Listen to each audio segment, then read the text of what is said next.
members of the panel are Kazumasa Iwata, Japan Center for Economic Research; Edmund S. Phelps, Nobel Laureate, Colombia; Carlos Ivan Simonsen Leal, Getulio Vargas Foundation, Brazil; Nicolas Véron, Bruegel.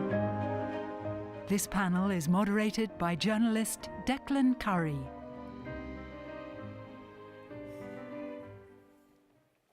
Well, ladies and gentlemen, a very good morning to all of you. Thank you for your patience as our schedule is slightly fluid today. We appreciate your understanding. I'm Declan Curry. I know you'll initially want to join me in thanking Professor Edmund Phelps for his remarks. Let's give him another round of applause, please, to say thank you. And you join me in welcoming our panel, Kazumasa Iwata, Christian Castro, Carlos Ivan Simonsen Leal, and Nicolas Véron. They're here to discuss economic resilience, how the G20 can combat populism and protectionism. We also welcome your input and your engagement, so please do not hesitate to join the discussion when I invite your contributions. We are looking for brief, concise questions or observations. If you have them, they are very welcome during the course of the discussion. We start by looking at some of the flavour of the work of the task force for the T20. And Christian Castro, you are able to take a few minutes now to give us initially just the flavour of the work and the issues that you were seeking to address. Thank you, Declan. Severe recessions and financial crises are frequent. Their effect on the economy is persistent, and they're also a very strong driver of widening inequality. And therefore we thought and got together that there are measures to be taken to minimize the risk of such events while strengthening the potential for economies to innovate and prosper, which is still necessary in the world. So, resilience is key. Minimizing risks first require the accurate monitoring of homegrown vulnerabilities in real time. I will not go into that. The other issue is identifying and putting in place policy settings and mechanisms that can help absorb the impact of a severe downturn and also facilitate a swift rebound of economic activity. And we believe that this is really one of the keys against rising populism, nationalism, and protectionism. So if we look in the period of the post-war between 1970 and 2010, we observe 120 episodes of banking, currency, or sovereign debt crisis. And we had more than 100 severe recessions which have been recorded. So, and indeed, especially if you have then, which we also observe, long periods of relative stability, we start and tend to overlook growing risks behind the curtain, and vulnerabilities are easily overlooked. And I think this is especially true if you think about the last crisis. So, recent political developments show that there is growing discontent also with the distribution of growth dividends. It has been underestimated. This again has an impact on the economic resilience of households as it imposes adjustment costs also, especially on marginal workers. And this again feeds the populist loop. So what can policymakers do to lastingly enhance resilience in the face of economic and financial risks? So in doing so, of course, we have been mindful of a certain long-term growth impact also of risk mitigating measures. This is also an issue where we investigated a bit with our joint work, because mitigating risks can also have costs. So we have to look at that too, and the benefits need to be balanced against these potential costs. So policymakers should indeed identify and implement cost-effective measures which reduce the risk of a crisis and make the economies more resilient, which also improves inclusiveness. And we looked at it in the paper. You will find a nice 4-quadrant scheme. And I would just imagine it for a second. So you can really look at policy areas where you have, for instance, a quadrant which is higher growth but higher fragility. There is higher growth and lower fragility. There is lower growth and lower fragility. And there may be low growth and high fragility. Let me just the headlines now, because we do this later than in the discussion. For instance, there's this broad area of product market reforms and labor market reforms, which is so important, as we did in our OECD study on Going for Growth, bring them together as a package. Here you can clearly see these are reforms, structural policy settings, which will improve growth if done well in a package, also inclusive, but they will not interfere with the fragility item. Then there is the issue of civil justice, rule of law, when you look in the long run, which also feeds a strong and prosperous middle class. This is also just low fragility, high growth. Then we come to a more dangerous part, and I think this is what we will probably discuss. This is the financial market policy and current account openness. And indeed, here we find, due to different policy settings, some interesting impacts. So we can see that if your economic model relies too much on finance, it can hamper growth. And it can also hamper inclusiveness. And therefore, we have to look at that. So these are the three areas we're watching, and I leave it with that, Declan. Indeed, thank you. And we will look at that in more detail as the discussion progresses. Kazumasa Iwata, welcome to our discussion. What are your initial thoughts based on Professor Phelps' remarks and also Christian Kastrop's summation so far? Okay, I want to talk about the relationship between secular stagnation. Advanced economy faced this secular stagnation after the global financial crisis. In the case of Japan, we faced this problem already in the mid-1990s. In the deleveraging process, we have the excess accumulation of debt during bubble period. The leveraging process, in this process, our growth rate down from 5% to 1%. This is very painful process. I think similar thing is now happening, in the case of China. China's debt accumulation, corporate debt, more than 170% of nominal GDP. It's higher than the case of bubble period in Japan. This is one of the implications for a global financial imbalance. This process of this deleveraging, if there is excess financing, one of the policy measures how to cope with this. Given our experience, corporate governance, weak corporate governance was one of the factors which led to the excessive accumulation of debt during bubble period. It's better to have strengthen the corporate governance structure in China by enhancing the transformation into market economy. This is one implication of this, resilience. Thank you. Christian Kastrup, how did this, has this fed into the thinking of the task force? Have you considered some of these issues in your own deliberations? Yeah, I think, of course, we are first started with this more cross-country comparative way of thinking. So, and this is now, I think, we already move a bit forward to the next steps. And I think this is what I would indeed see now to look in more in types and regions and in countries. And this is, so work to come. I think we're very happy to proceed. Yes, let me hear from Carlos Ivan and from Nicolas first. Carlos Ivan, your thoughts? Let me take the point of view of Professor Phelps. I believe that populism is not the real problem because it's going to be there anyway. People have demands. The standard of living has been falling in many regions of the world, and you are bound to have it. What matters is the check and balances that you use to counterbalance that. So it doesn't matter if Trump wants to do a lot of things. You have laws in the US, you have rules, and they have to be obeyed. It takes time to change them. So there is some resilience there of the whole system. In the case of my country, for example, we don't have a good budgetary process. Therefore, national strategy is determined mostly by the executive. And that is very bad. That is really, really bad, because a populist there, he can do whatever he wants. And that is why we have a debt to GDP, which is equivalent to Germany, $400 billion of reserve. We are recovering growth, but nevertheless, we have lots of corruption. We have lots of problems that we have to deal with. So resilience and inclusive growth for us, at least, depend a lot, not only on technique, on managing, on fine-tuning. It's more than that. It depends on perfectioning our institutions.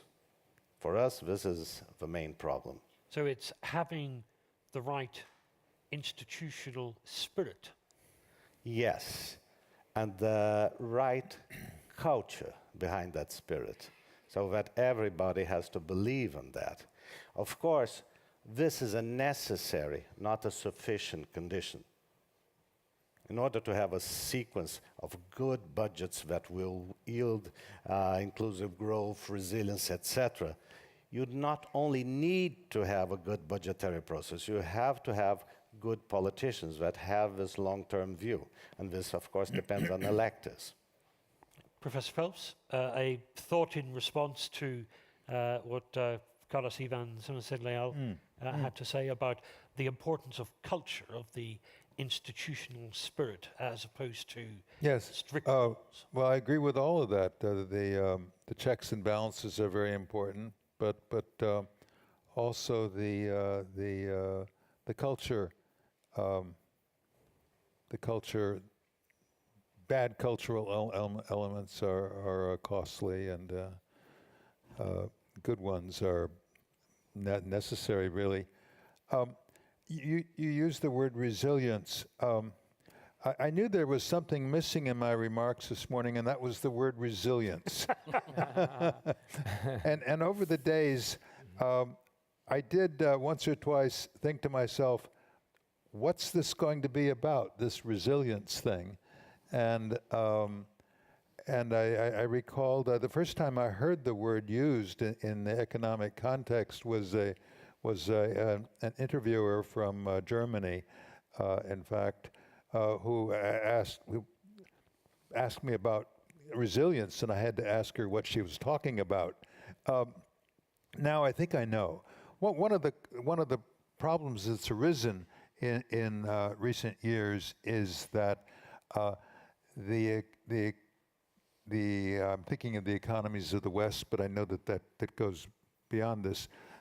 That many of the economies of the West were very slow in nasty. Persistence. Let's see if some G20 It's hard solutions will get without the fly. Okay. What happened was that a lot of countries were very slow in recovering from the shocks felt by them caused by the global financial crisis. And I've done a little research on this, and I've found that the countries that exhibited concrete evidence of dynamism prior to the global financial crisis, those countries not only grew faster than the other countries, but those countries were also faster in recovering from the shock of the global financial crisis. The U.S., it seemed to us it was slow as molasses, but relative to most countries, the U.S. recovered rather quickly and rather fully. The same is true of Britain. So, and those were, using the data that I was using to estimate dynamism, those were the two countries that were most dynamic in the sample set of countries I was looking at. So I think that countries such as, well, let me say Italy, sorry Fabrizio, Italy is just so lacking in entrepreneurial zeal and imaginative creators of innovation.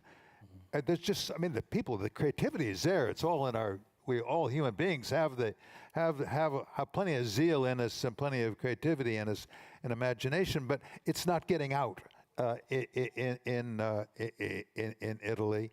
Okay. And it's not getting out in some other countries in Europe, and that's why those countries don't recover.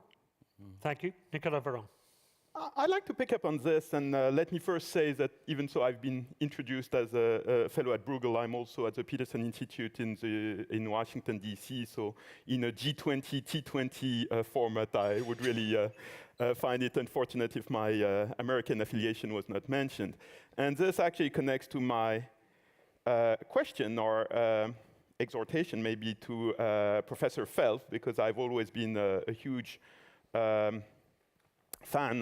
Professor Phelps has always been my hero in lambasting corporatism in Europe, especially in continental Europe, and making the case for an open economy that would be open to new ideas, new entrepreneurs, new entrants. And I've been a bit I'm interrogating a bit the introduction that Professor Phelps gave us, and the point contrasting elitism, excess elitism, and corporatism in the US as a reaction to that. And actually, you see exactly the same thing in the UK. I mean, you see temptations towards corporatism in the US, in the UK, also cronyism, and various forms of corruption, which I think were alluded to from the Brazilian perspective. So Ned Phelps has been such a champion and never shy about criticizing corporatism in Europe. I really hope he will have the same energy in not being complacent vis-à-vis threats or possibilities of corporatism, very harmful corporatism in the US and the UK as well. Thanks for the admonition. I'll watch myself more carefully. But I do want to say one thing in defense of myself. In front of 1,000 people at the American Economic Association meetings last January, I likened President Trump to Mussolini. Now, you can't get much more dramatic in linking Trump's thinking to corporatism. He's very much a corporatist. He likes to be a puppeteer that advances some interests and puts and stops other interest groups. I think he's almost the quintessential corporatist in the world today. Okay, thank you. And insofar as this affects resilience and inclusive growth? No, I absolutely agree. So, and this is what we should probably also say. What we produced here is only, say, some nutshell. It's in a nutshell. I think resilience is much, much more. And I think this is what Nicolas, what Professor Phelps and the others just have said. It's a whole culture of things. Yeah? So, and this is what has all to be recorded and looked at. And as therefore, I think this is a really great work still to be done. But I'm very well aware when we had our first outline of the resilience project, I think I can tell you we had a kind of an A4 chart with all the elements which would somehow interfere and again also interlink to each other. So it's a very, very complex thing. And what we here tried for the first shot was to highlight these issues about, say, 4 or 5 main drivers. So the financial markets and also macroprudential, where we can come back to that. So this is the entire thing we thought here. But I'm very well aware it would be very nice to have more. So we connect to all the T20 if possible. Wherever there is something, I'm happy to fit that into further work. And of course, the purpose, the point of this Global Solutions event is to produce some actual solutions, and we have the brochure this morning with the 20 solutions, 20 proposals for the G20, and if you flick to page 9 of that, we see some of the solutions for this session on resilience and inclusive growth. So let's set out what some of the potential solutions, and they are in varying works of progress, of course. No, there is much more outside, and as I said, you have different types of countries, you have regions. There are also elephants in the room we did not look at, and let me mention here an issue which was discussed on other panels, which is, for instance, coping with climate change. So also climate change will impose serious resilience risks, and to do really a good program for mitigation and for growth strategies in the age of coming to low carbon economies, this is another issue which could be ideally interlinked also to this work. But for today, looking at some of the solutions identified in the program, the proposals that have been published this morning, we have developing further active labour market programs. We have identifying global risk, drawing on the indicators of house price misalignment, global credit to GDP ratios, global equity price gaps and other indicators, and then designing financial market prudential policies. These are indeed the issues we identified who have been triggers of lacking resilience. So, and especially tax regimes, regulation regimes for housing and for the financial markets, also looking at some good, really, say, prudent macroprudential policies. There are also bad macroprudential policies. I think this is what we concentrated first, and we're rather happy that I see the community found it worthwhile.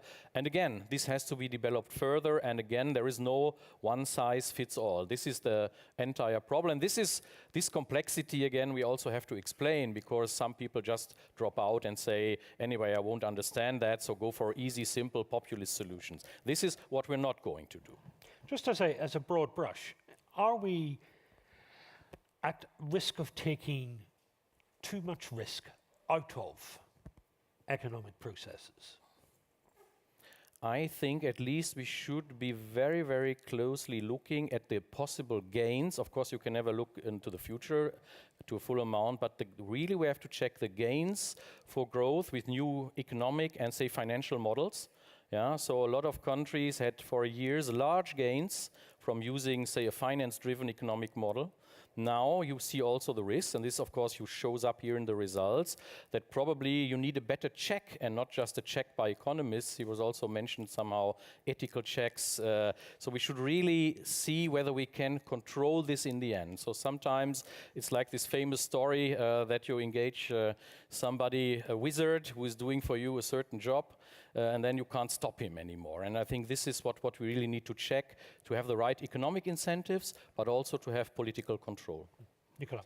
I think the point about financial markets and the financial system is very important, and I think very well set out in the paper, because there is an apparent paradox here.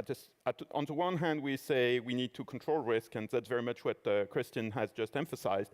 And at the same time, we need an equity culture. We need resilience through developed equity instruments. And what we know is that it's actually more difficult to have more developed equity markets, including private and public equity, than having just a bank-based system. And there's a big debate here in Germany, but more broadly in Europe and in the world, about this question of financial system structures. But I think the key point here is that you get what you need, what you want in terms of resilience, and actually also, as the paper makes clear, in terms of providing opportunity and fighting inequality through financial system development, which includes equity market development, but that means not necessarily more finance, but more financial development, deeper financial structures. And this is often misunderstood in a political debate, because that sounds like, oh, giving more leeway to financiers and they're evil. But actually, a well-regulated, well-supervised financial system can be empowering, can be an instrument for more opportunity and more equity. The paper makes that clear, and I think this is something we have to reflect upon a lot, not least in continental Europe.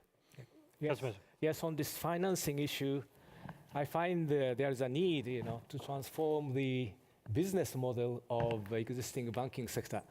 The existing banking sector is engaging too much on the property financing, using the land and real estate as a collateral, and easily this is leading to the excess financing, this excess debt accumulation.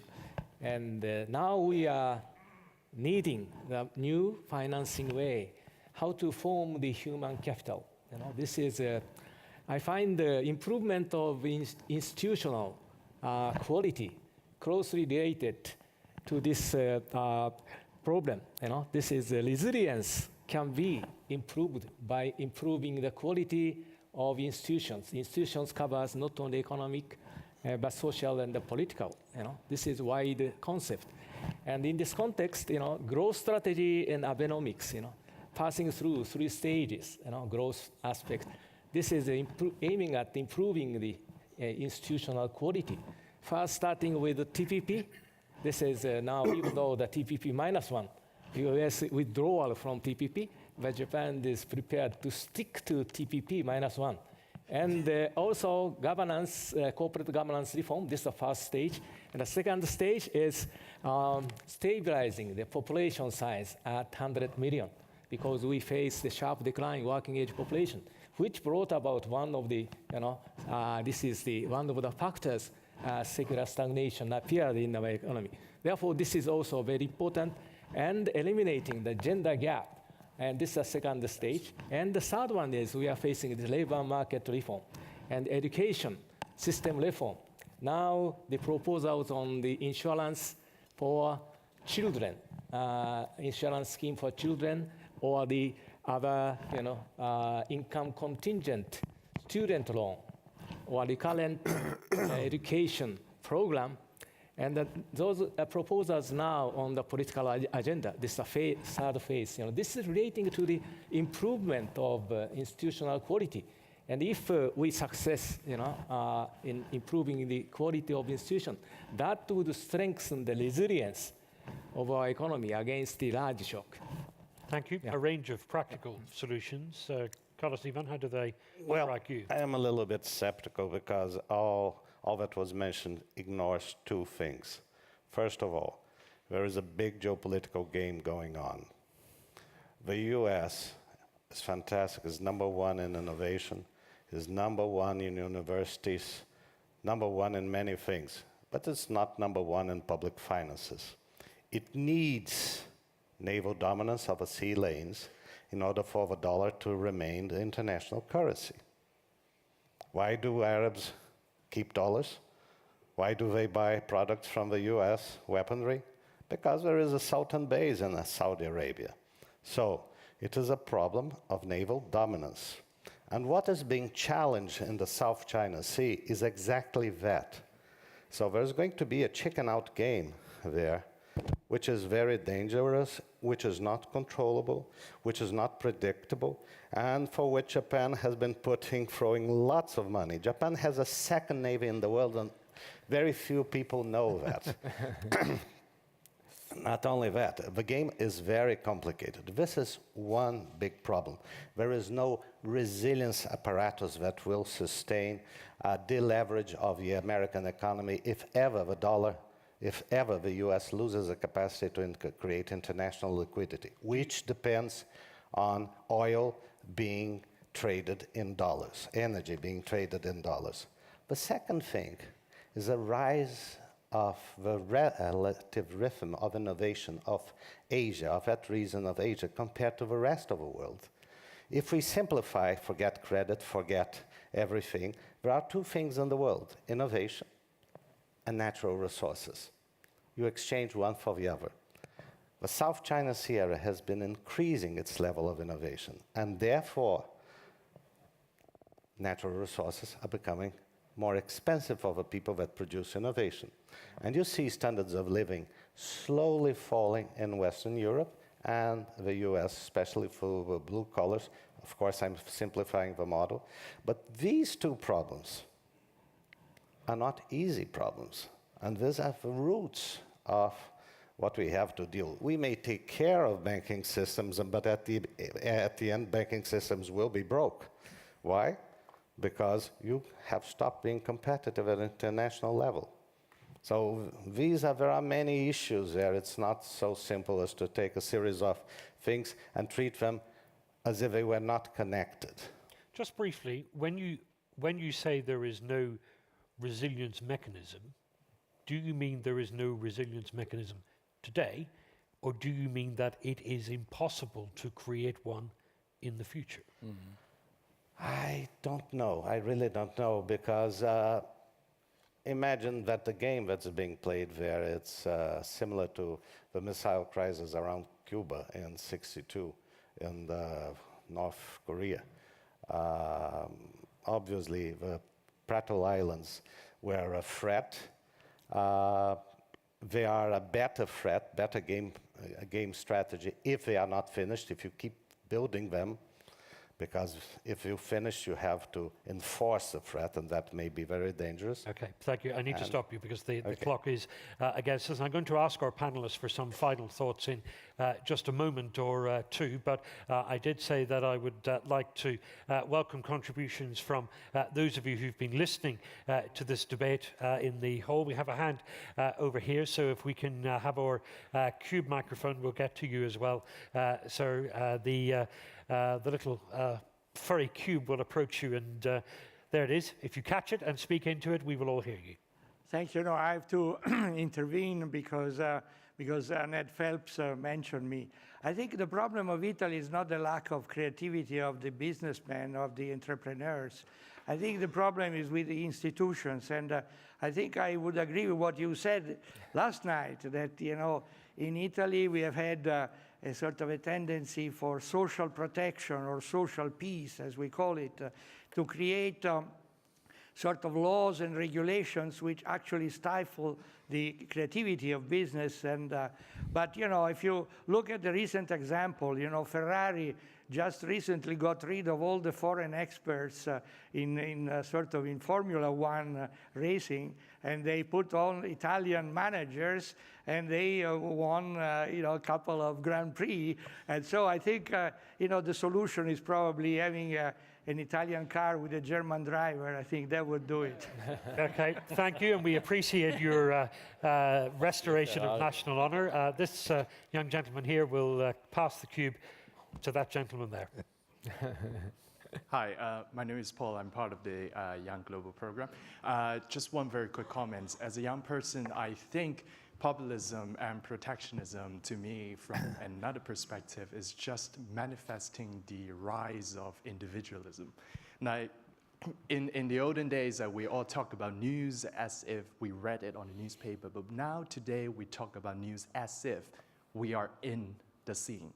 Like, and I think from my perspective, being an entrepreneur or investors or anything like that, we start to talk about ourselves more than ever. So I think we need to address this, the filter bubble, and we need to address this in a more microscopic level. Thank you very much for your contribution. Professor Phelps, I'll get a brief thought from you, and then we will bring in the rest of the panel for very, very tight contributions. I'm a little bit confused by the way we use corporatism and populism interchangeably. It seems to me that populism does not mean corporatism does not mean populism. Corporatism means that the market is not used to allocate where capital and labor goes. The government instruments are used to guide the directions of the economy. There are other dimensions to it also, but while I think of populism as more a cry of anguish from people who are in pain and who blame those for who they think are not paying attention to them, and that leads, of course, to a whole topic of we haven't done an analysis of how badly we've done in the past. I think maybe we're not facing up with. And I'm afraid that today we will not have the time to do so. Right. We are going to overrun the clock by a minute, Christian, because I want to give you an opportunity to just synthesize where we are. I think two things I would like to mention at the beginning, which are on a broad scale, and this is the point you made. To have some kind of global resilience, you need, of course, encompass political issues and economic issues which are closely intertwined. So there is this geopolitical game, I agree. On the other hand, we have to see, if we talk on a very broad level, I think the core of the world economy will move to Asia. So I'm not so the future of the Western world. We still have to discuss what we can do for that resilience.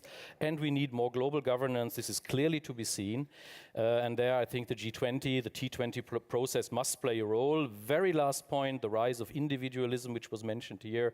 This reminds me of a famous book of Joseph Schumpeter, where indeed some economic model can eat up the implicit social condition on which it's based. And I have the impression that we sometimes have forgotten this, or we have to redefine this. Let me stop with this for resilience. Thank you very much. I'm grateful to all of you. you for being so flexible and accommodating the reduced time that we were able to give you for the discussion this morning. Thank you to all of you for your attention and for your input as well. Please join me in thanking our panelists, Professor Edmund Phelps, Kazuma Iwata, Christian Kastrup, Carlos Ivan Simonsen Leal, and Nicolas Véron. Please give them a round of applause.